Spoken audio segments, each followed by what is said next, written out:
முத்துகிருஷ்ணன் மதுரையில் இருக்கக்கூடிய எழுத்தாளர், சமூக செயற்பாட்டாளர், திருப்பரங்குன்றத்தை சேர்ந்தவரும் கூட. இந்த சிக்கலை கிட்டத்தட்ட ஒரு நூற்றாண்டாக நீதிமன்ற வழக்குன்னு எடுத்தா போகும். அதுக்கு பின்னாடி நம்ம போகலாம். 1900 தொடங்குது.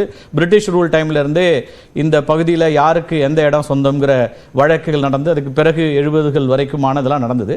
இதை ஒரு ரொம்ப சுருக்கமாக இதனுடைய பின்னணி அல்லது இந்த சிக்கல் இப்போ எங்கே இந்த பிரச்சனை வருது அப்படிங்கிறத முதல்ல நீங்கள் பதிவு பண்ணுங்க முத்துகிருஷ்ணன். அப்புறம் நம்ம இங்கே நண்பர்களுடைய பார்வையும் கேட்டுறேன். நிச்சயமாக பல்வேறு காலகட்டங்கள்ல சின்ன சின்ன சிக்கல்கள் வந்திருக்கு, நடைமுறை சார்ந்த சிக்கல்கள். அந்த சிக்கல்கள் எல்லாம் 1923 31 பல தருணங்கள்ல நீதிமன்றங்களுக்கு இந்த விஷயங்கள் போயிருக்கு, பிரைவி கவுன்சில் வரை போயிருக்கு. ஒவ்வொரு முறையும் அதற்கான அந்த வரையறைகள் நிர்ணயிக்கப்பட்டிருக்கு. இவர்களுடைய வரையறை என்பது நெல்லித்தோப்பிலிருந்து இந்த தர்கா வரை உள்ள இடம் இவர்களுடைய புழக்கத்தில் இருக்கக்கூடிய இடம், காசி விஸ்வநாதர் கோவில் அதுக்கு பின்னால் இருக்கக்கூடிய இடம். நண்பர் சொன்னது போல் இப்பொழுது ஒரு புதிய படியை கட்டி இருக்கிறார்கள் மலைக்கு பின்னால, அது நேரடியாக காசி விஸ்வநாதர் கோவிலுக்கு செல்கிறது. ஊருக்குள்ளிருந்து செல்கிற அந்த கரடு முரடான பாதை என்பது நேரடியாக தர்காவுக்கு செல்கிறது. திருப்பரங்குன்றத்தை பொறுத்தவரை திருப்பரங்குன்றம் ஒரு மிகப்பெரிய ஒரு பில்கிரிமேஜ் சென்டர் வச்சுக்கலாம். லட்சக்கணக்கானவர்கள் வந்து செல்லக்கூடிய இடம். ஒவ்வொரு திருமணத்தன்றும் திருமண முகூர்த்தத்தன்று அங்க குறைந்தபட்சம் 200 இருந்து 300 திருமணங்கள் நடக்கக்கூடிய இடம், பல லட்சம் பேர் வந்து போகக்கூடிய இடம். இந்த மலையை பொறுத்தவரை இந்த மலையில் பார்த்தோம் என்றால் ஆக பழைய வரலாற்று சின்னங்கள் யாவை என்று பார்த்தால் அது சமண சின்னங்களாவே இருக்கிறது.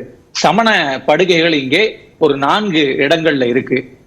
ஆஸ்பத்திரிக்கு பக்கத்துல இருந்து அங்க இருக்கக்கூடிய அரசு மருத்துவமனை கிட்ட இருந்து மேல போனா ஒரு பெரும் படுகை ஸ்கேப் இருக்கு. மலைக்கு பின்னால தென்பரங்குன்றத்துல ஒரு சமண படுகை இருக்கு. அது பின்னாட்களில் அது சமண படுகையாக இல்லாமல் அது இந்துக்களின் சிலைகள் செதுக்கப்பட்ட இந்து கோவிலாக மாற்றப்பட்டிருக்கு. அப்ப அங்க போனீங்கன்னா கீழே நடராஜர் இருப்பார், இந்த பக்கம் அர்த்தநாரீஸ்வரர் இருப்பாங்க. நடராஜரின் தலைக்கு மேல சமணர்களின் முக்குடை இருக்கும். அப்ப இது ஒரு கான்ஃப்ளூயன்ஸ் ஆஃப் ரிலீஜன்ஸ், பல் சமய விஷயங்கள் மெர்ஜ் ஆகக்கூடிய ஒரு இடமாக நான் பார்க்கிறேன். மேல நீங்க போனீங்கன்னா காசி விஸ்வநாதர் கோவிலின் தெப்பம் இருக்கும். ஆனால் அந்த தெப்ப சுவருக்கு 2 பக்கமும் சமண தீர்த்தங்கரின் சிற்பங்களும் தமிழி கல்வெட்டுகளும் இருக்கும். மலைக்கு மேல உச்சியில அந்த தர்கா இருக்கும். பொதுவாக இங்கே இந்த ஊரில் நான் ஒரு 30 ஆண்டுகள் வசிப்பவன் என்பதால் இந்த ஊருக்கு பொதுவாக நீங்க இந்த திருமண நாட்கள்ல அல்லது இந்த ஐயப்பசாமி சீசன்ல பாத்தீங்கன்னா லட்சக்கணக்கானவர்கள் வந்து செல்வார்கள். அதே போல் மேலே இருக்கக்கூடிய இந்த தர்காவுக்கு தமிழகம் முழுவதிலிருந்தும் மக்கள் வருவாங்க, இஸ்லாமிய மக்கள் வருவாங்க. அதே வேளையில் வட கேரளாவினுடைய வட பகுதியிலிருந்து தொடர்ச்சியாக அங்கிருந்து பஸ்ல மக்கள் வந்துகிட்டே இருப்பாங்க. ஏறி ஒரு சின்ன தொழுகையை நடத்திட்டு திரும்பி போயிடுவாங்க. மேல கிடா வெட்டும் அந்த அந்த அந்த கந்தூரி நடக்கும். அங்க மட்டும் இல்ல, மலையை சுற்றி மலைக்கு பின்னால போனா பூங்காவுக்கு பக்கத்தில் மிகப்பெரிய கருப்பசாமி கோவில் இருக்கு. அதை தாண்டினால் ஒரு பெரிய கன்னிமார் கோவில் இருக்கு. அங்க ஒரு பெரிய பனன் தோப்பு இருக்கு. தோப்பை ஒட்டித்தான் அங்கே கிடாவெட்டு நடக்கும். கருப்பசாமி கோயில்ல யார் போனாலும் சாப்பிடலாம். பொதுவாக கல்லூரி படிக்கிற காலத்தில் எங்களிடம் பணம் இல்லை என்றால் திருப்பரங்குன்றத்தை ஒரு சுத்து வந்தா எங்கேயாவது எங்களுக்கு உத்தரவாதமான நல்ல சுட சுட சாப்பாடு கிடைக்கும். அப்படி ஒரு ரம்மியமான ஊர், ஒரு மிகவும் இயற்கை எழில் சூழ்ந்த ஊர். வரலாற்று சின்னங்கள் என்றால் சமணமும் இந்து மதமும் இஸ்லாமும் ஒன்றிணையக்கூடிய ஒரு புள்ளி. ரொம்ப இந்தியாவின் லேண்ட்ஸ்கேப்ல ஒரு எடுத்துக்காட்டான ஊர். நூற்றாண்டுகளாக மக்கள் ஒற்றுமையோடு வசிக்கக்கூடிய ஊர். அப்படின்ற அளவில் தான் நான் திருப்பரங்குன்றத்தை பார்க்கிறேன். கார்த்திகேயன், இப்ப என்ன சிக்கல் வருது முத்துகிருஷ்ணன்? இப்ப இந்த சமீபத்திய பிரச்சனை, அதனுடைய ஆணிவேர் அல்லது அதை எப்படி பார்க்குறீங்க? எதனால இப்போ அது இந்த சிக்கலோ அல்லது இதுவோ இன்றைக்கு புதிதல்ல, ஆனால் இந்த ஒரு மாதத்துல கூடுதலான கவனத்தை திருப்பரங்குன்றம் ஈர்க்கக்கூடியதா மாறி இருக்கிறது. இப்ப இந்த மலை இருக்கு இல்லையா, இந்த மலையில் எனக்கெல்லாம் என்னுடைய கால் படாத இடம் இல்லை. நான் ஒரு 20-30 ஆண்டுகளாக இந்த மலையில் குறைந்தபட்சம் ஒரு 1000 முறை ஏறி இறங்கி இருப்பேன். முந்தி எந்த கட்டுப்பாடும் இந்த மலையில கிடையாது. நாங்கள் இரவு முழுக்க மேல போவோம். இலக்கியவாதிகளை அழைத்து கொண்டு போய் முழு இரவும் மேல உட்கார்ந்து அவர்களோடு பேசிவிட்டு காலையில இறங்கி வருவோம். மெல்ல மெல்ல மெல்ல அந்த சூழல் மாறி இன்றைக்கு அந்த மலையின் இரு புறமும் காவல்துறை பர்மனண்டாக உட்கார்ந்துருக்கு. நீங்க மலைக்கு போனீங்கன்னா அங்க உங்களுடைய பெயர், உங்களுடைய போன் நம்பர் எல்லாவற்றையும் கொடுத்து விட்டு செல்லக்கூடிய நிலை என்பது சில ஆண்டுகளாகவே அங்கே நிலவுகிறது. அப்ப இப்ப முன்பை போல் நீங்க போயிட்டு வர முடியாது, போனா பகல்லையே திரும்பிடணும். இப்ப கட்டுப்பாடுகள் என்பது அங்க மெல்ல மெல்ல வந்திருக்கு. ஆனால் அங்கே காலம் காலமாக நடக்கக்கூடிய இந்த நடைமுறையை யார் தடுத்தார்கள், அல்லது காவல்துறை ஏன் தடுத்தது, அல்லது அந்த அதிகாரிகள் அதை தடுக்க வேண்டும் என்ற முடிவை அவர்களுக்கு யார் உத்தரவிட்டு அவர்கள் செய்தார்கள், அந்த தடுக்கப்பட்ட இடம்தான் இந்த பிரச்சனை தொடங்குவதற்கான புள்ளி என்று நினைக்கிறேன். மாவட்ட ஆட்சியர் ஒரு விரிவான அறிக்கை கொடுத்திருக்காரு, அதை பற்றியும் பேசலாம்.